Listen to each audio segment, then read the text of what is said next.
discretion is advised. Today on an all-new Dr. Phil. Sextortion scams are on the rise. It's called Sextortion. He said, if you do not do what I say, I will ruin your life. The guys didn't stop with just taking nudes of the kids. They wanted me to cut my legs on camera. They were like, get on webcam with me right now, or I'm going to send this to literally everybody you know. You think your child might not be a victim? They can be right now. Let's do it. Have a good show, everybody. Here we go. This is a safe place to talk about hard things. Stand by. We'll count you down.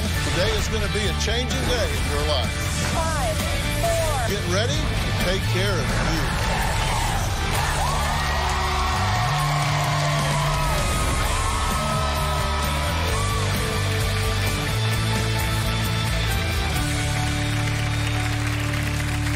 So what is sextortion? What is sextortion? What is sextortion? Sextortion. Somebody kind of blackmailing somebody for sexual favors. Sextortion to me would be someone who's forced against their will to perform sexual acts or like blackmailing them for sexual favors. Well, to be very precise, sextortion is when someone blackmails you into providing them money, images of a sexual nature, or sexual favors by threatening to release your graphic information, videos, and or pictures. Sextortion is real. And not only is it happening to adults, but sadly, it is also happening to college students, high schoolers, grade schoolers, and even kindergartners. You heard me right, kindergartners. As young as 5 or 6 years old. Parents, this is a wake-up call. A call to pull your heads out of the sand because tragically, in some of these cases, the results are fatal. Online scams are nothing new, but more and more scammers are targeting young people. I'm Kaylee, and I'm a victim of sextortion. The FBI says sextortion scams are on the rise. My son, Riley, was a victim of sextortion. The most common sextortion scam is carried out over social media or playing games online. I was a victim of an online predator and sextortion. I was blackmailed, coerced, threatened, sexually harassed. I found myself in a deep hole where they were preying on my insecurities. The FBI said last year it received over 18,000 sextortion-related complaints with losses of over $13 million. It's believed that there are thousands of other victims who will never tell anyone. My daughter is a victim in one of the largest child sexploitation enterprise cases in the U.S. history. She was targeted by more than 27 men. They'd be like, take off your bra, or I'm going to send this picture to literally everybody that you know.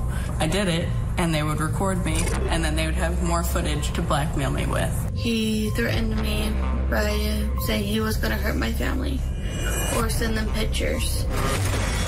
My son died when he was 15 years, 9 months, and 27 days old. He took his life, but he was murdered. Someone contacted him through Facebook Messenger and got him to send explicit photos and then extorted him. I lost my older son, Ryan, last.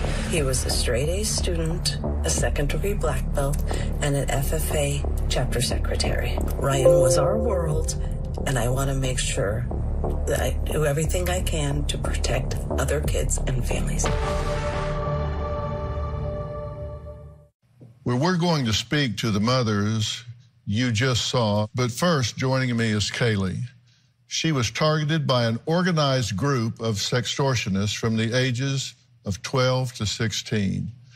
Kaylee, I know this isn't easy for you, but I'm so glad you decided to share your story today because it's estimated that 5% of school children today are somehow caught up in this.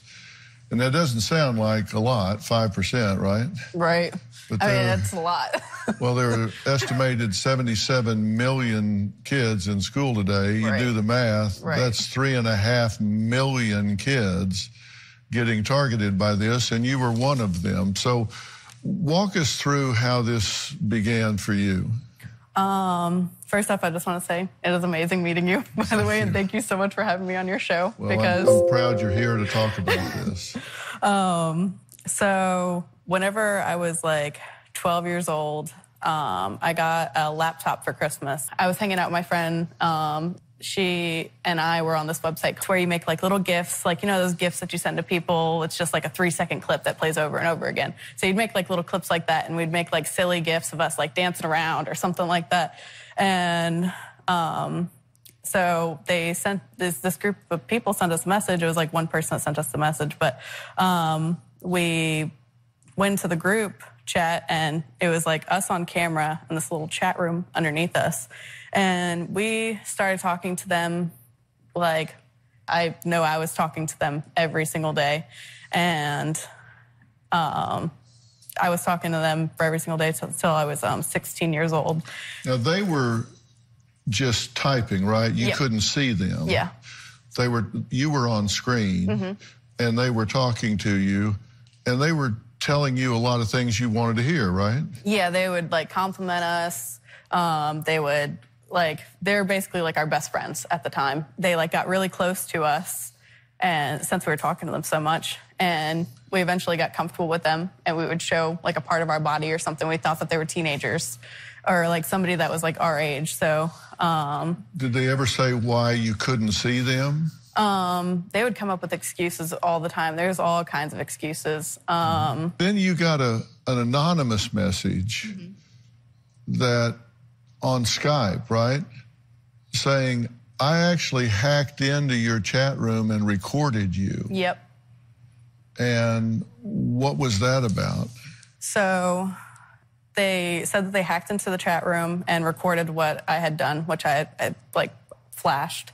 And so they sent me the recording of me flashing, and they were like, get on webcam with me right now, or I'm going to send this to literally everybody you know, like your friends, family, school. You're talking to what you believe to be, you know, friends and girlfriends, and y'all are laughing and cutting up, and they say, come on, flash us. Yeah. And everybody's laughing, and so you flash real quick, and then everybody goes, oh, that was so funny, and blah, blah, blah, blah. At the time, it doesn't seem like that big a deal, right? Because you think you're talking to a bunch of girls, and you guys are giggling around. Yep.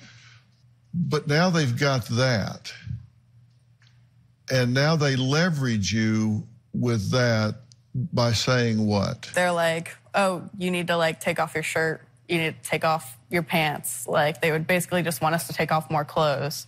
And then they would threaten. They would find our addresses. They would send pictures of our houses. Okay, so now they've got you under a thumb. And Kaylee says that, remember, we're talking 12 years old here. And Kaylee says that all it took was her sending just one photo for her sextortionist to be able to abuse her for years, because this gets into a vicious cycle. She says her blackmailers used an online tag team system to lure her and make sure she remained terrified of being exposed to parents, friends, school. And you're going to be shocked at how much they knew about her and how much of a system this was. We'll be right back. They didn't ask for money. They wanted images. And at one point, they wanted you to cut yourself. Yes. I've never told anybody what happened. Wednesday, there is a real debate that's raging between pro-life. Abortion is violence against a child. It's not health care. And pro-choice. You're trying to govern all of our bodies because of what you believe. Your problem is that they're wanting to impose their values on other women. Absolutely. Everyone has a right to choose for themselves. When does the baby have a choice to live? That's Wednesday. Then on Thursday, dating app horror stories. He attempted to cut off both of my hands and other parts of me to have as food. He was going to eat parts of your body. When I was 12, I was on a website, and this person reached out to me, and they were like, hey, join our chat room. I got really close to these people. I started cutting off all my friends. Eventually, I got really comfortable with them, and they got me to flash them. So I flashed them, and then after that, that's whenever all the problems started. Well, today's discussion is a warning to parents. And when I say a warning to parents, I'm talking to you. This isn't something that happens to somebody else. It isn't about something that you hear about on the news or you read in the paper or you hear me talking about someone else's child. If your child has access to the internet, they are subject to predators.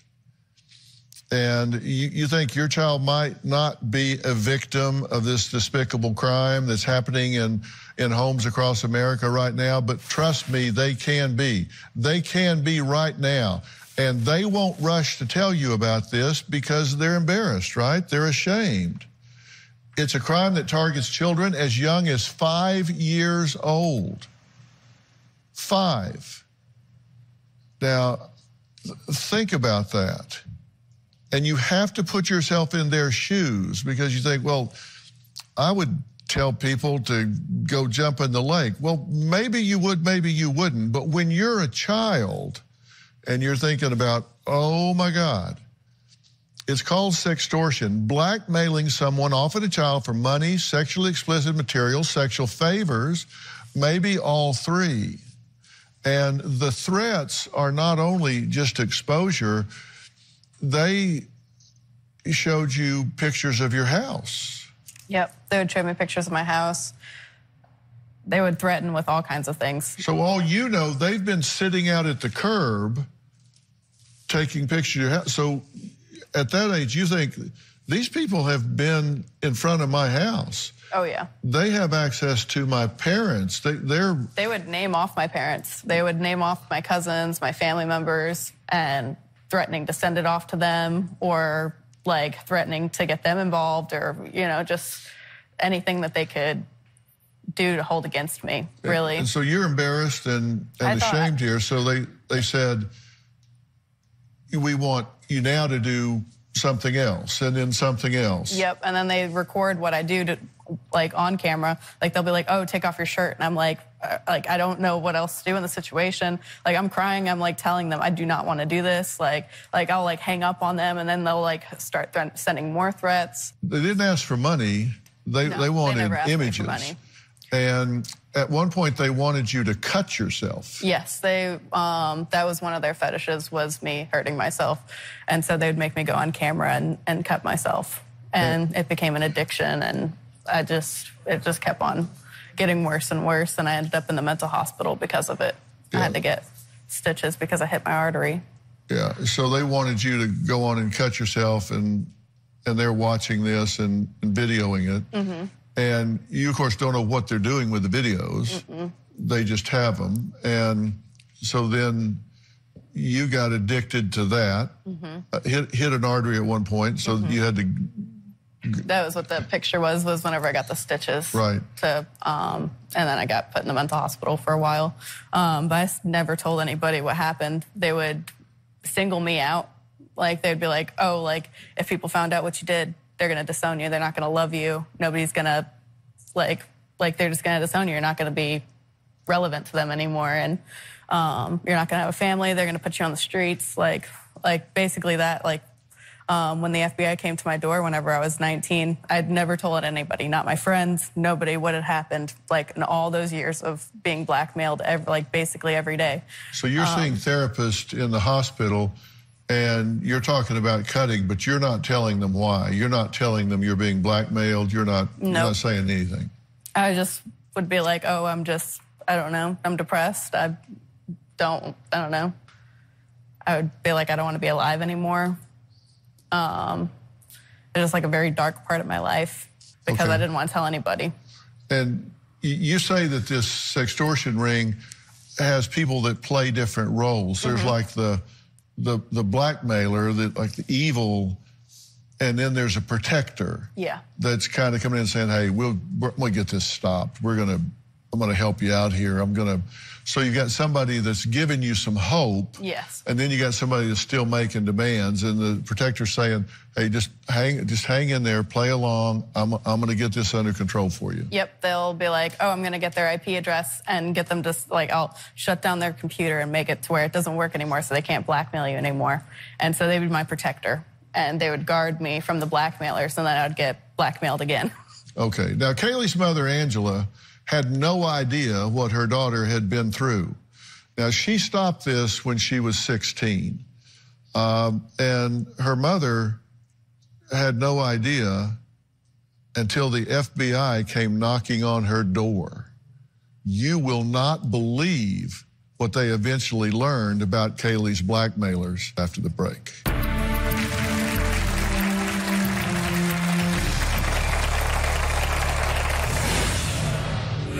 What did you think when you found out what had been going on? It was nothing that we could have even thought could be true. They were forced into doing so many things that were just unthinkable. I'm here with... Well, we're talking to victims of something called sextortion. And that's when children, mostly, are enticed into doing some type of sexual act, something that exposes them on the internet, and then it starts this seemingly never-ending cycle. Well, you did that, and we're going to expose you to everybody you know unless you do this. And then when you do that, now they've got even more. It's okay, well, you better do this, or we're going to expose you, and they know everything. Where you go to school, who your friends are, family, they have pictures of the house. They're just all up in your life. Now, Kaylee was a victim from the age of 12 to 16. And she says her abusers, as it turned out, kept detailed spreadsheets of their conversations with her, recording her likes, dislikes, friends, family, moods, all to better blackmail her with. Now, joining us is Kaylee's mother, Angela, who says she and her daughter have always been very close, yet she had no idea her daughter was being abused in this way. Now, this went on for a long time, and despite the fact that you two shared so many things and were so close, this was something she didn't know how to bring this up. She didn't know how to talk to you about this. Her group of friends was targeted. This was happening to people that she was best friends with, and none of them mentioned it to each other even. These kids were so scared of these guys that they did not even tell each other. Yeah, it's just a matter of embarrassment and shame. And you only found out about it 3 years after it had ended. And at 16, how did you disengage? How did you end this? They were kind of like coming off my back a little bit as I was getting older. I think they were more into like children. I'm just going to close my laptop. I'm not going to touch it anymore. I'm just going to put it to the side, delete all the apps off my phone, and just like kind of clear that from my life. And it pretty much worked. Right. It was a lot of it was a bluff on their part. Yeah. And did they expose anything? No, not really. Okay. There was this one time on Facebook that there was a nude posted of me on Facebook, and we were on vacation. And thankfully, like, my friend had called me and she was like, hey, like, you need to go get this picture taken down. Somebody posted this picture of you and they tagged you in it. And I was like, I'm on vacation. Like, I don't even have like internet right now. So I like got it taken down. I'm thinking that was kind of like something that they had done afterwards. Okay. To try to get my attention again. And then nothing happened after that until you were 19. And then there's a knock on the door. And that's when you found out the FBI came knocking on the door because they were working to bust this ring.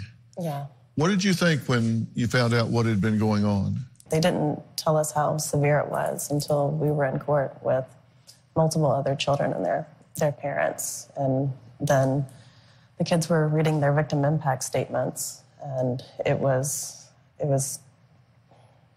It was nothing that we could have even have thought could be true. They were forced into doing so many things that are just unthinkable. The guys didn't stop with just taking nudes of the kids. They were starting to create content through blackmail. You said that there were more than 27 men in the group that were targeting kids who were caught, and that was the tip of the iceberg. They're still pursuing more. There's still another guy out there, Riper, that's not been caught. Did you testify? Yes, I did. Uh-huh. And did you see some of these people? Oh, yeah. Whenever the first time I had gone to court, it was against 6 men. Right. And that was the thing that blew my mind, is that it was men, it wasn't children. Like, these people were, like, over 50 years old, just, like, sitting in the stand. And after I'd gone to court, it was hard for me to go to the grocery store and just, like, out in public, really, because it was crazy how normal they looked. Like, I had imagined them as, like, these monsters that, like, tore me to pieces mentally and physically. And going out in public, you don't know who is safe and who isn't safe. And it's just because crazy. These look like everyday people, right? They had families. Some of them had kids. They were married. Normal life. These were highly educated. A lot of them were highly educated men, right? Oh, yeah. Oh, yeah.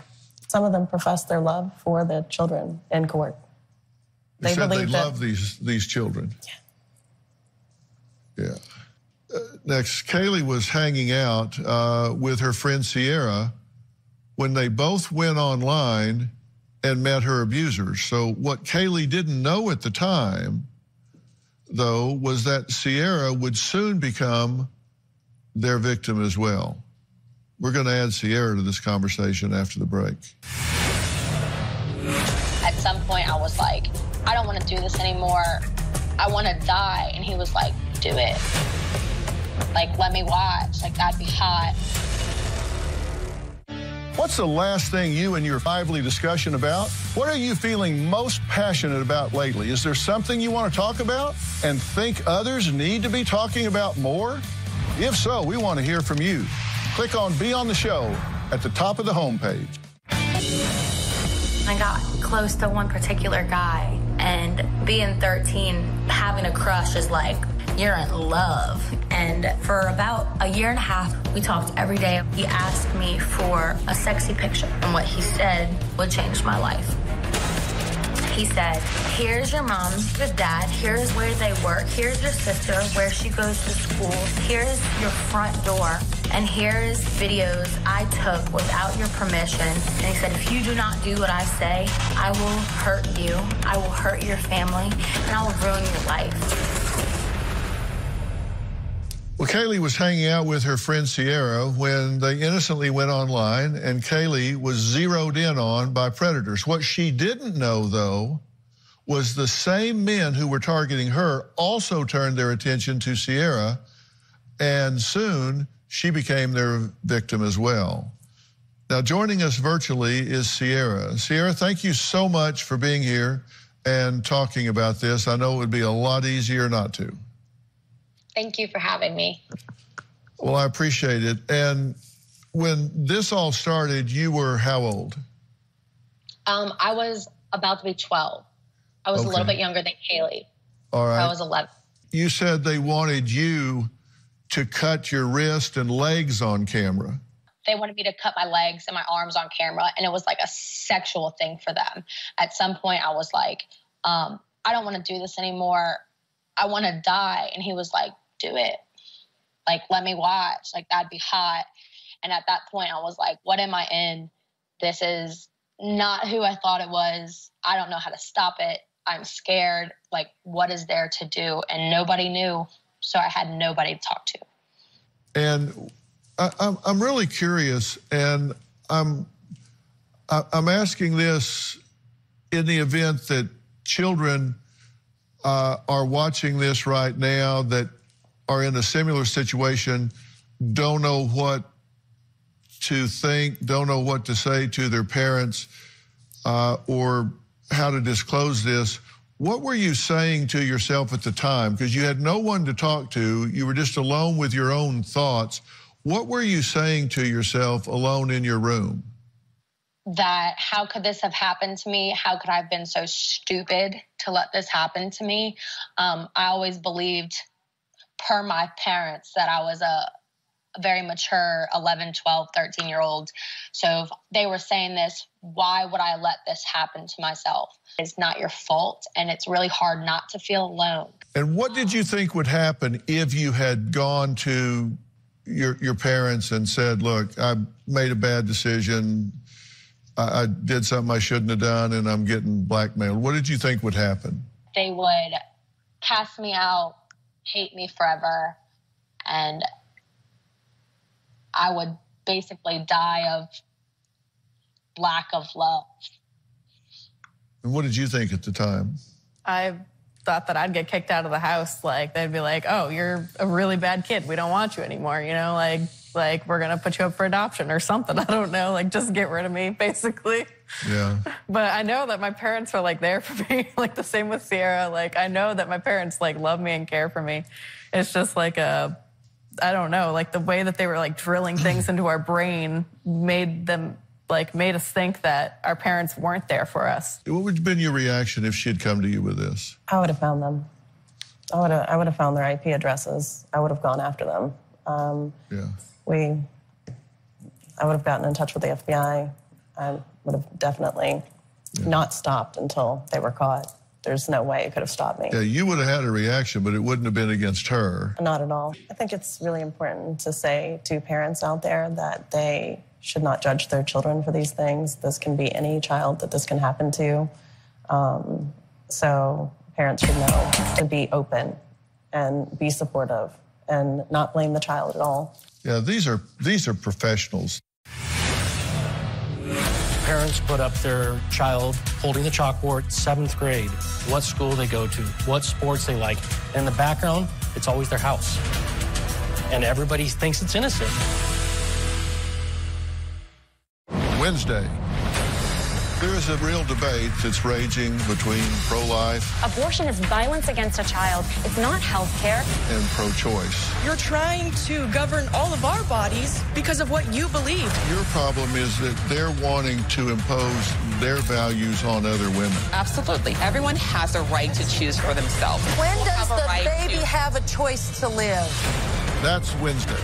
Then on Thursday, dating app horror stories. He attempted to cut off both of my hands and other parts of me to have as food. He was going to eat parts of your body.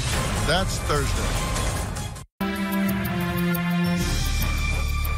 I want to add to the conversation today Sergeant Sean Pierce, commander of the Silicon Valley Internet Crimes Against Children Task Force, where he worked for 9 years as a detective and as a commander for the past 4. And with Sergeant Pierce is Angela Donzanti, crime and intelligence analyst with the San Jose Police Department Internet Crimes Against Children Task Force. So welcome to both of you. Wow. These are sick and demented people, but they're really good at manipulating children, correct? They are. They're very good. And when you see this happening, they've done their homework. They do have these spreadsheets. They know a lot about these children before they engage. Is that the case? Yes, as you can imagine nowadays with the internet, most kids live their life on the internet. And by nature, most kids are very honest. And they're going to post everything that they post online. They post what school they go to, what sports they're taking. And all they're doing is feeding this information to predators that are out there looking for them. The more information, just the innocent information that kids put out there of, I just finished, practice, or I just won a game, and then being proud of those accomplishments, or we're on vacation now and there's family photos on there. Just innocent posts can reveal a lot of information to these people that fuel that fire for them. Yeah, and they get these pictures of the house and all just from Google Earth or whatever. They could. There's a trend going on now As school's starting, I'm sure a lot of you have seen it, where parents want to let their friends know, hey, my son or my daughter is starting school. So they have a chalkboard, and they'll put up their child holding the chalkboard, dressed in their new school clothes. And a lot of times you'll see it has everything on there. 7th grade, what school they go to, what sports they like. And in the background, it's always their house. And everybody thinks it's innocent. It is innocent. But we try to tell parents that do that is there's no information that needs to be there. Your friends are the ones that you're sending this to, so they already know your child's name.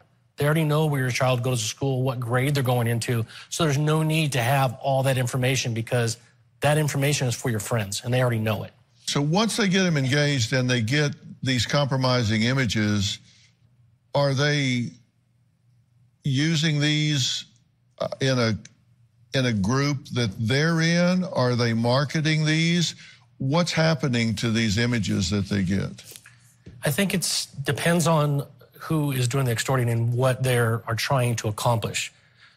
We've kind of separated them in my jurisdiction to monetary sextortion and predatory. The monetary sextortion are the guys that are doing it. It's not about sex. They're using the sex photo or the image to gain money. It's all about money. They're very short conversations, a day, maybe a day and a half. They just want the money. And then you have the predatory that are after the images. So child sexual abuse imagery is out of control in this country, in the world. But eventually, you got to get new content. So that's what these guys are doing, is they're using these platforms to get their new content. And imagine you're 16 years old. You know, what are you going to do? Are you going to tell your mom? Are you going to tell somebody? I can't even imagine being in that situation of someone saying, hey, if you don't give me this, these intimate photos you just sent me, I'm sending it to everybody. Yeah, and it's real easy as an adult to look on that from one point of view, but as a teenager, afraid of authority figures and judgment and all, it's very different. Next, 8 years ago, we met a mother whose daughter, Amanda, took her own life after being sextorted for years. Now, unlike many of the predators out there, this man was caught, not once, but twice. Carol is here with us again today, and we're going to talk with her after the break.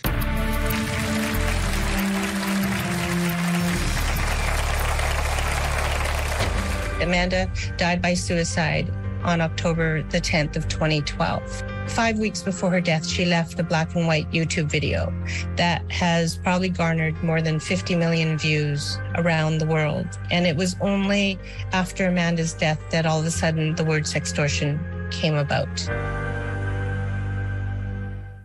Moving forward. We met Carol 8 years ago after her precious daughter, Amanda, took her life after being sextorted. On December 23rd, 2010, a message came through my Facebook. I saw an image of my daughter bare-chested, and it was linked to an adult pornography site. At the time the image was taken, Amanda was 13 years of age. After the image was put out there on social media, Amanda started to feel really desperate, and she had major anxieties. Do you know how this picture was created to begin with? She thought she was talking to someone who was her peer, and asked her to bare her chest, and when she did, that person took a photo at the other end. But then the threat came, right? Yes. If you don't show me more, I'm going to send that out. And then she felt trapped. Just 1 month after posting that video, Amanda committed suicide. Have you been able to track this person down? On April 17th, I got a phone call that a man had been arrested in the Netherlands and that there were going to be charges laid against him. He's also been charged with cyber extortion of other children. And there's about 40 different cases around the US, Canada, the Netherlands, and the UK.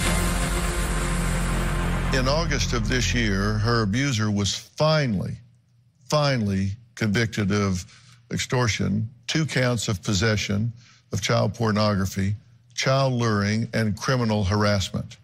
Now, not shockingly, this wasn't the first time Amanda's predator had done this. In fact, in 2017, he was sentenced to 10 years and 243 days in prison by a Dutch court for blackmailing and harassing dozens of young women on the internet. So good to see you again. It's nice to see you again, too. So sorry for the circumstance. One of these days, we're going to have to get together and talk about something else, anything else. We will. But thank you for being here to shed light and gravity to this circumstance. Yet again, how much time is he looking at? Well, I do live in Canada, right? So we're not quite sure what each charge will bring. For me, if he got time to be put away so that he is not left out in the community to prey upon other children for additional years, that makes me happy. I would like somewhere between 10 and 20, but I'm not sure. I hope they put him under the jail. No doubt about it. But this is, it's been 8 years, and this is just growing, right? This is getting worse and worse. It is growing, and we don't see any stopping it right now. Since I was contacted by your show last week, just my department has had 11 cases in 7 days. Wow. Yeah. And it's not just, it doesn't go to any geographic area. It's not just California. It's all across the country.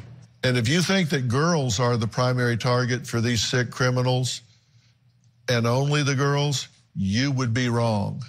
Not only are boys being blackmailed, but numbers are on the rise.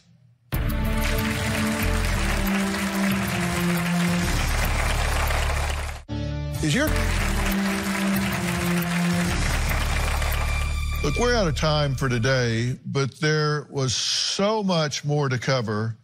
So here's a sneak peek at what's happening tomorrow.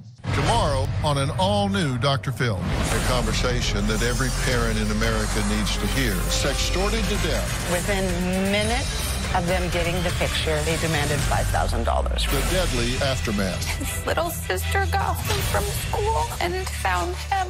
He felt he had no other option but to take his own life. As soon as the money has sent, it doesn't stop, because now they have a money source. This can happen to anyone. That's tomorrow. You do not want to miss that. We'll meet 2 sets of parents who say their sons were monetarily sextorted, and it only took a matter of hours after meeting and being manipulated by their abusers for the unthinkable to happen.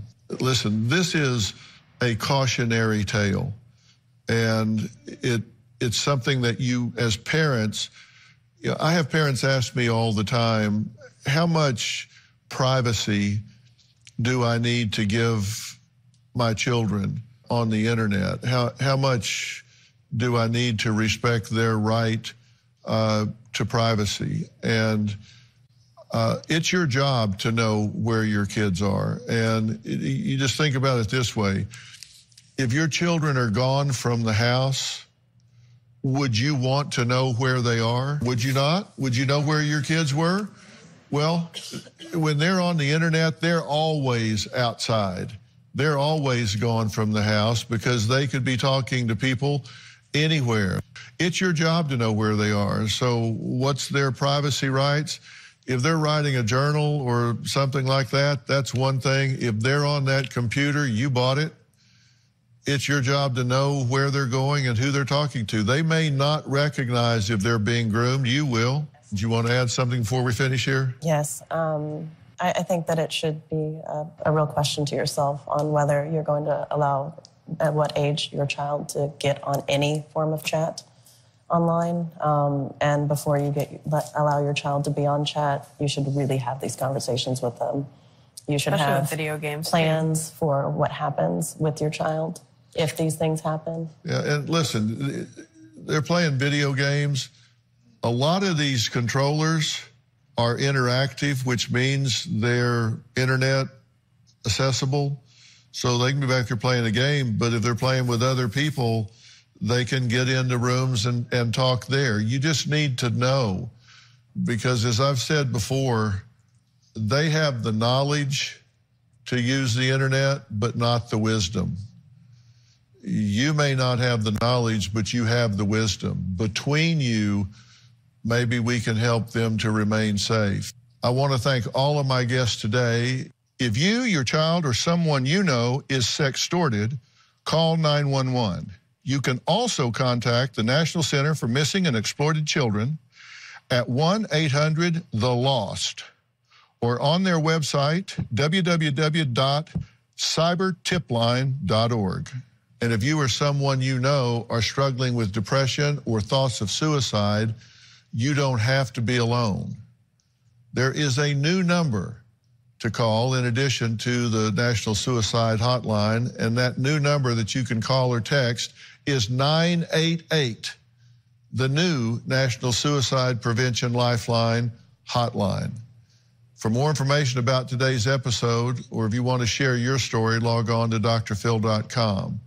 You can add your voice to this very important conversation.